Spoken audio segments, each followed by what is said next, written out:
Okay, this is a test of my YouTube Live. Now, I have done lives before on Facebook, but this is a live to talk about why your metabolism slows down on a diet. Now, if you could help me out if you are watching, and if you could just say the sounds okay, because I'm using a microphone here. I want to check that. So let's just see if I can check it on my own. See if I can check out my own one. And okay,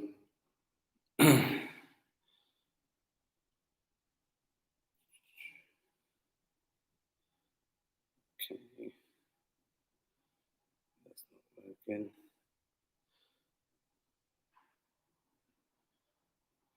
Let's see if that's working.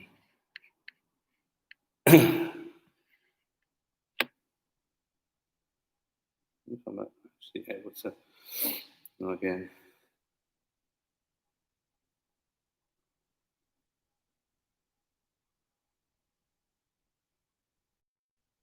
Oh, okay, good. Sound looks like it is working.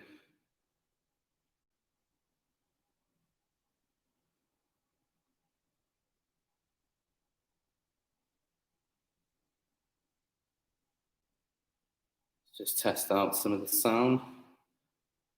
And if you are on, can you write something in the comments? Excellent. It is working. Okay, good. So thanks for joining in. Sorry about the difficulty at the beginning. I want to make sure my sound was working. So what I'm going to talk about today is the reason why your diet causes your metabolism to slow down. And why some people experience a plateau when they do a diet and they stop losing weight. So I'm going to run through a few theories, a few things that are quite common that happen in people and happen in my clients. And if you have any questions, I can see my comments there on the computer. So if you have any questions, just put them in the comments and I'll ask them afterwards. Bit of feedback, how the sound is, everything else. I'm doing this for the first time in the gym. So let me know if there's any echo or anything like that. So let's get into principles about how your metabolism is constructed, and then we'll know how why your metabolism slows down. So let's get another pen. That's not.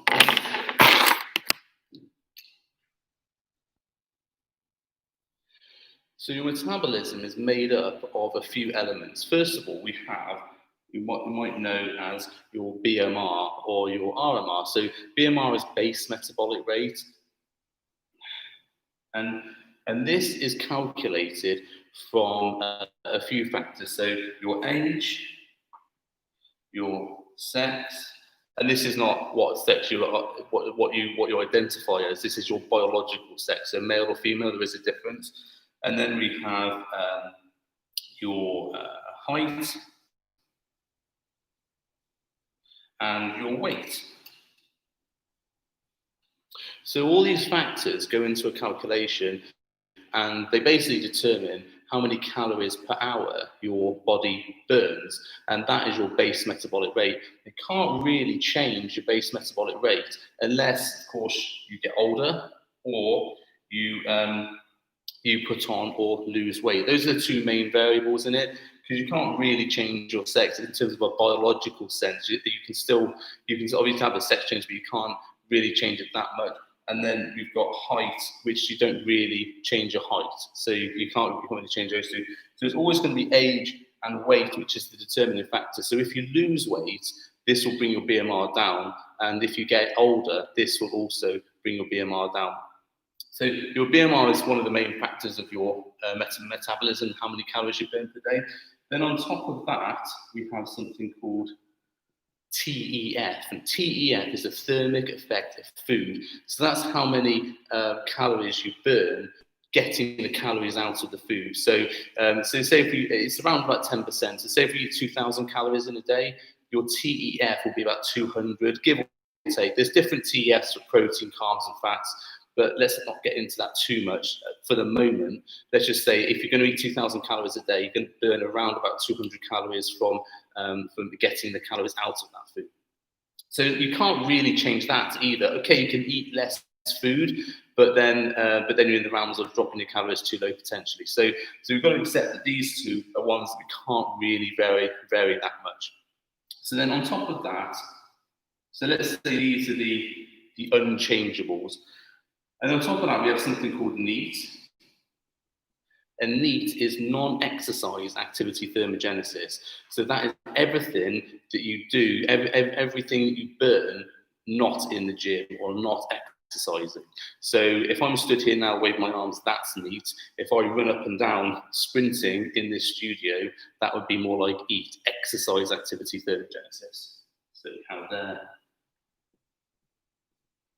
So we have EAT, exercise activity thermogenesis. Now, obviously that gets confusing because you've got EAT, maybe in terms of calories, but actually exercise activity thermogenesis, remember it's the gym stuff. So these two are the ones we can really vary. Now, when we're working out your base metabolic rate, we work out that from these four variables here. And then what we do is we add a variable called a personal activity level, a PAL, which is a multiplier on the BMR, which gives you your total calories for the day. Something called EER, which is energy expenditure rate, or some people call it TDE, which is total daily energy expenditure. So this amount here, this total, is either EER or TDEE. And you'll see some people refer to each one in talking about calculations and stuff like that. So, but basically, that's how many calories you burn in the day. Okay, so if you're doing this much, and let's say it's like 2,500, so that's how many calories total you burn in the day. Now, obviously, when we're looking to diet, if you didn't know, you need to eat less calories than what you expend. So we're going to have our calories here. So this is the total amount of calories we've got coming in. And this is made up of, we've got protein, and we've got carbs. CHO is carbs, by the way, it makes it easier to abbreviate. And then we've got fat. Okay, so the combination, this is all the food you eat in a day. So your breakfast and your protein shake, your oats and your chicken and rice and your curry and the pizza and everything else. It'll all be split into protein, carbs and fats. That's the total intake for the day. So if we have total calorie intake for the day equaling what we expend, that's called maintenance. So that's maintenance there. Now, in this situation, you won't burn any body fat and you won't gain any body fat because you're in complete calorie balance here. Now, I know there might be some people are purists. Now, there is a thing where if you exercise harder and make up more of your calories from protein, potentially you gain more muscle, which then puts your BMR up. But let's not get too much into that. So let's just talk about the basics for the minute. So I'm not going to go into those really advanced things for any of the ISSN people who are watching, who follow me. So let's talk about maintenance here. So if you want to drop body fat, if you want to burn body fat, we've got to eat less. So then this has to be less here. So the protein, carbs, and fats. If that's less, then this gap here, that's body fat that you burn in the day. Because your body has to maintain your activity. So it has, if you're still doing this much activity and you're not fueling it, you have to use body fat to fuel that. So what happens is the body breaks down body fat, turns into ATP energy, which then drives the muscles to move around, and the brains function and all those other things. We're not going to go into keto and stuff like that today. So let's just say if you're going to eat less than what you burn, this is body fat. Now that sounds cool, great. I'll just create a calorie deficit. So this is what's called a calorie deficit, and this is what fit pros go on about all the time, and people, nutritionists, definitely. You must create a calorie deficit to lose body fat. That's absolutely true. You have to do that. You can lose weight by dropping your food out, by losing body water, by dropping carbs out, dropping food volume. All those things will drop weight on a temporary basis, but you won't drop body fat as a long term from that unless you're in a calorie deficit. So you can lose weight by a number of methods, which are short term, but to lose body fat and thus lose weight, you need to have a calorie deficit long term. So you need to have that position. So that sounds cool, doesn't it? Okay, great. Let's just do a calorie deficit all the time. Let's eat less protein, carbs, and fats, and then that's great. We'll just lose weight. Aha! The body doesn't like doing that, because if you kept on doing this for long term, you'd eventually waste away into nothing. So depending on your calorie deficit, the body has certain feedback mechanisms to maybe prevent this happening long term. So what happens is, let's go to another graph. So if you're in a calorie deficit, so this is your, let's say this is your maintenance. So this is this thing here. So this is your maintenance here. Okay. So we start on our calorie deficit. Let's use a different color.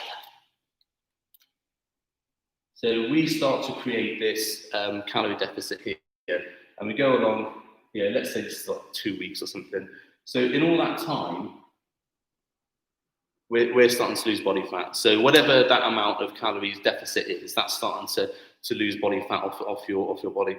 And as a sort of rule of thumb, you want to drop about a pound of body weight. It's about 3,500 calories, give or take. To drop a kilo, it's about 7,700 calorie deficit.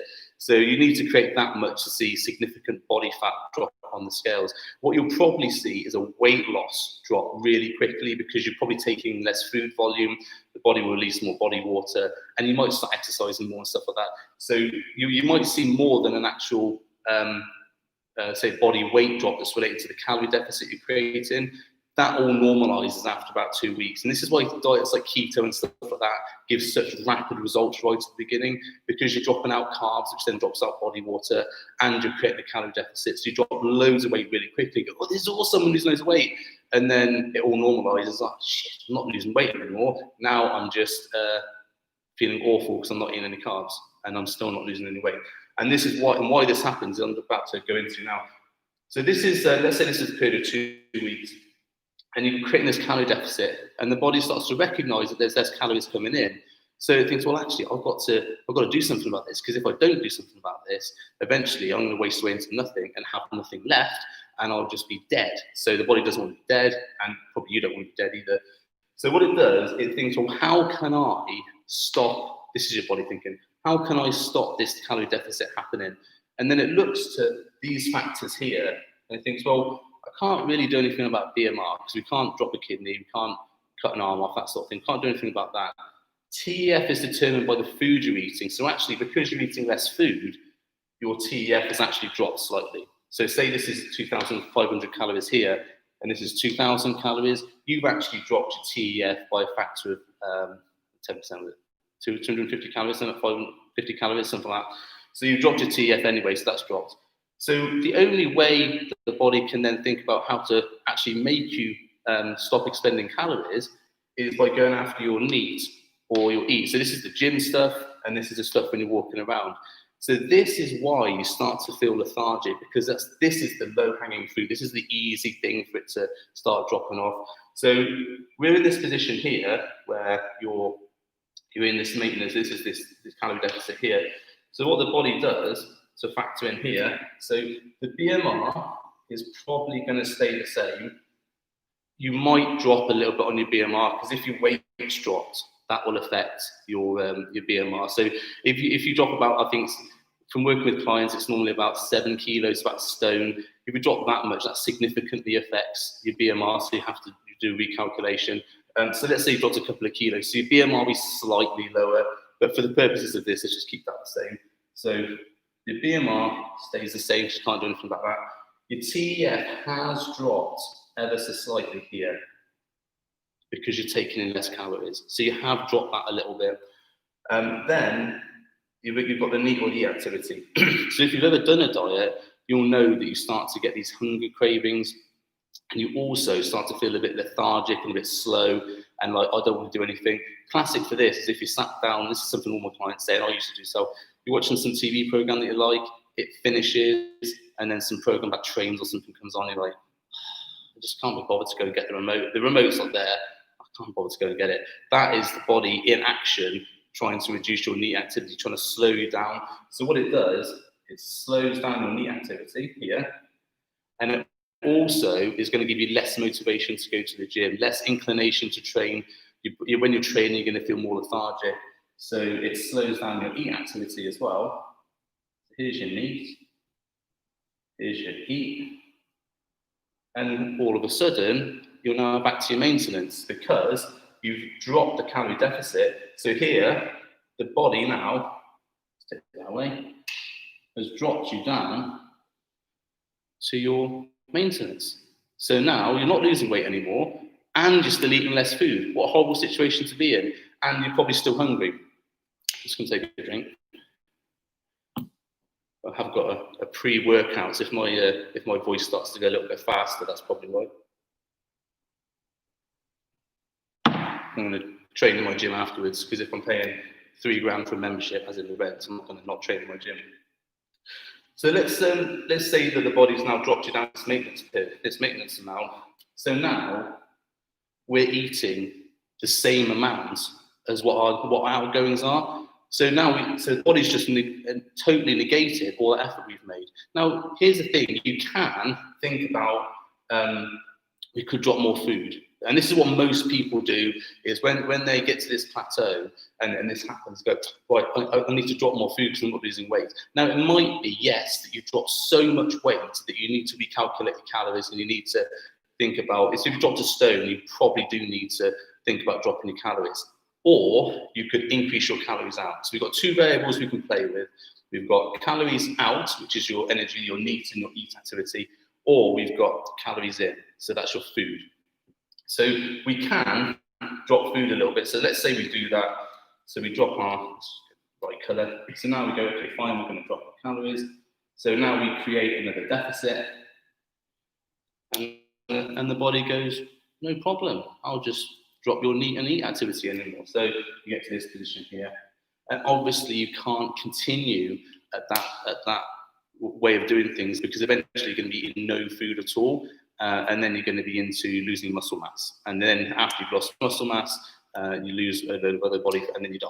So you don't want to die. So it's not really an option to keep dropping calories all the time. That's not really something we can do.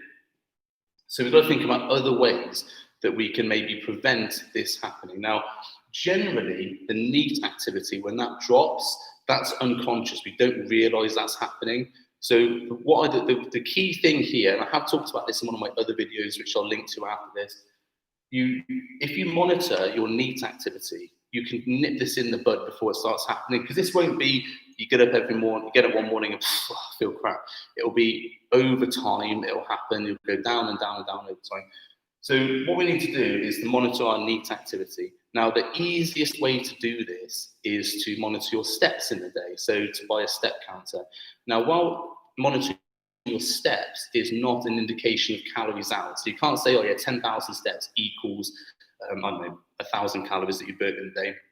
You can't do that. There probably is some calculator that you can use to calculate your height, your weight, etc., times it by the steps, and there's some complex thing you can probably do. Don't bother doing that. It's just going to mess you up, give you a load of headaches.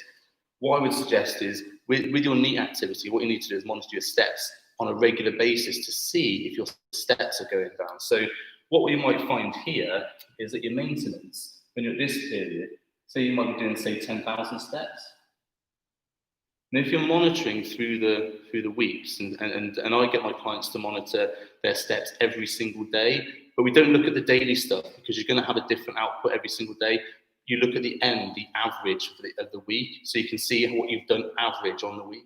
So say we've done 10,000 steps average on the week. No, that wouldn't be right, would it? 70,000. 70,000. Because that's 7 times 10,000. So we do 70,000 over the week. Now, over the course of these weeks, it might be we get to 63,000. So that's 9,000 a day. And then when we hit this period, this is how the body has, we can see it slowed us down. So we get to then 59,000, whatever that is divided by 7. So now we were doing 70,000 on average on a week, and now 70,000 total in the week, average 10,000 a day. Then we go down to average 9,000 a day, and then we go down to whatever this is, 8,500 a day. And if we monitor this, if we can see this, if we can see that we've dropped this amount, we can see that actually our NEAT's dropped. And if you're monitoring your exercise in the gym, so if you've got, like, I've got an Apple Watch, but I've also got one of those MyZone belts, which I'll put on, and I monitor my output. So I get my clients, if they've got a MyZone belt, I do encourage them to get one, because it's quite motivating to have one. So say here, so this is steps, and then we're averaging also 800 calories per workout, and then here we're averaging 700 calories, and here we're averaging 600 calories. If you put all that into a graph, and actually I do have a graph on, if you go to my website, bknutrition.com/social-links, if you go there, there's a weight tracking calculator. You can download this on Google Sheets, and you can put all this data in so you can monitor it yourself. Don't need any formula or anything. If you monitor all this, so we can see here that here we're sort of doing really well, and then it's dropping, and then it's dropping again. So obviously now if we're only doing 600 calories per workout, and we're doing four workouts a week, that's a 400 calorie drop. And then here obviously we've dropped 11,000 calories over the week. So then so 11,000 steps over the week. So then we can see visibly that our activity has dropped there. So if we can monitor that, obviously the easy way to do it is to set ourselves targets. So if we say, come to this point, and this will be just a slight drop, unless you've got a real massive calorie deficit, which is really impacting on your hunger and stuff like that. If you've only got a very slight calorie deficit, say like 300 to 500 a day calorie deficit, this is what we'll normally get clients to go through. It will be very mild. The impact will be very mild, so you won't see it happening. You won't probably be that hungry. You'll be a little bit hungry, but not massively hungry. The body will probably go to this first, this NEAT activity first. So what we want to do here is say, well, let's get our steps back up. So let's say we put our output, so we go back up and we try and hit those figures again. So when we're in the gym, we don't leave the gym until we've expended 800 calories, either from doing cardio on the machines or from doing weights, etc., etc. And again, I would recommend you get a MyZone belt. I've got a discount link for that if you want to get one. Just shoot me an email for it. If you have a MyZone belt, you can monitor accurately because it takes into account all this stuff. It monitors accurately how many calories you're expending. So then we can get back up to having our workouts there. And also for monitoring our steps with I've got an Apple Watch here, I'll monitor my steps with that. And we monitor that, and then we get back up to there. Well, we're back up to our deficit then. We're back up to that period. It will be more of a challenge, but if it was easy to lose weight, everybody would do it. So you have to be a bit more motivated to yourself, but this is an easy way of doing it. So, and this is taking into account a very mild calorie deficit. And I would recommend if you're doing weight loss, don't go for the extreme diets that people trying to get you on to lose rapid weight. Excuse me for a second. Take a bit more pre-workout.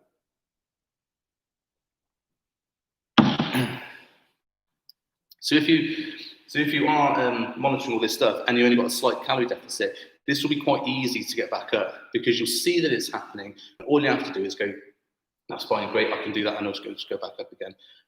If you're in a severe calorie deficit, there's another thing that happens there, which is like an overshoot. So what will happen is and I'll talk about this on another video because I have to wipe all this off and draw it again.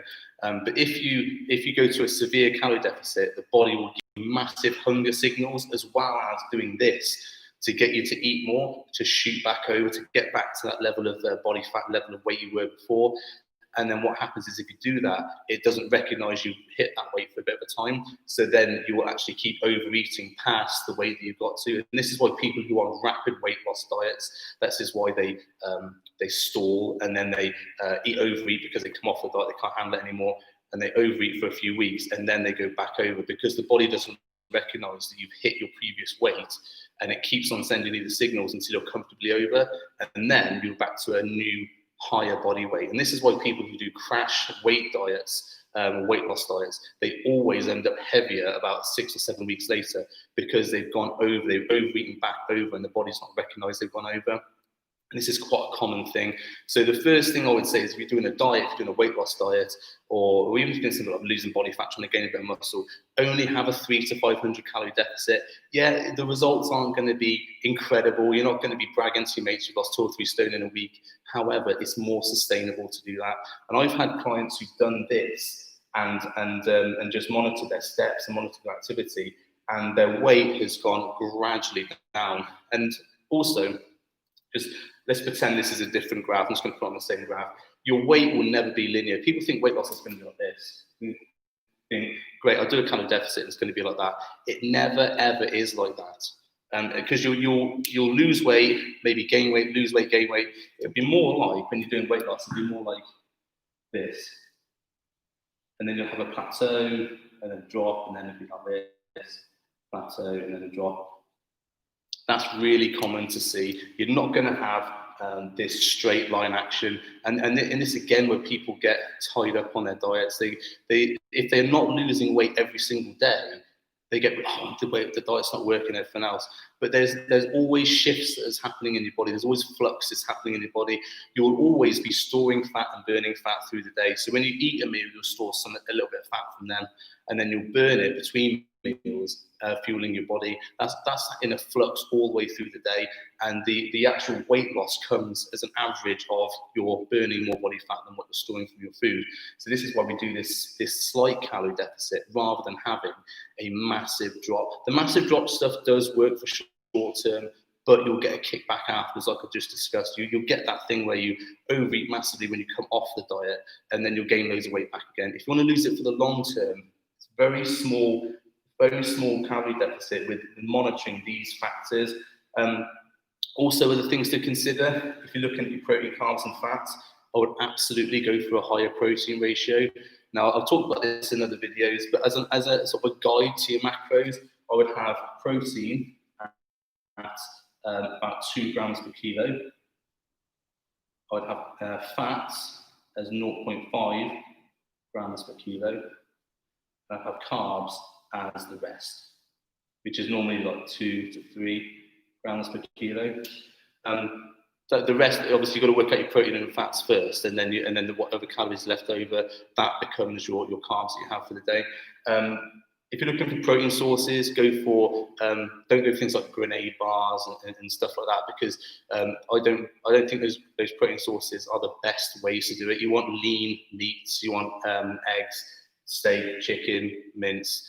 If you are a vegetarian, you want vegetarian sources like beans and pulses, but also be careful because you've got more carbs in those food groups.